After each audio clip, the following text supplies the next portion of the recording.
మనందరి కోసం ఎంత ఇంపార్టెంటో మన భారత ప్రజలకు అందరికీ, అలాగే వాజ్పేయి గారు కూడా చిన్నప్పటి నుంచి కూడా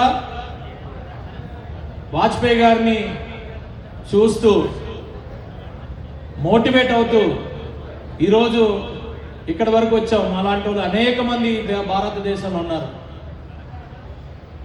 ఒక గొప్ప లీడర్, మహానుభావుడు.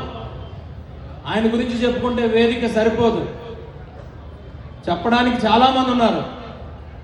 కానీ ఒక్క విషయం అయితే చెప్తున్నా, మాధవ్ గారికి అలాగే భారతీయ జనతా పార్టీ ఆంధ్రప్రదేశ్ శాఖ మొత్తం అందరికీ కూడా ధన్యవాదాలు తెలియజేస్తున్నా.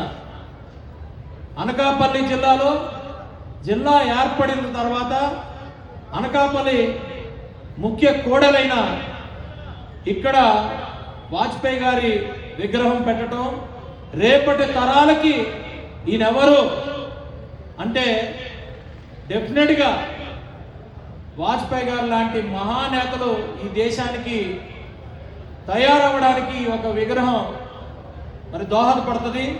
అదైతే ఎట్టి పరిస్థితుల్లో నేనైతే చాలా గట్టిగా నమ్ముతున్నాను. ఎక్కువ సమయం తీసుకోను.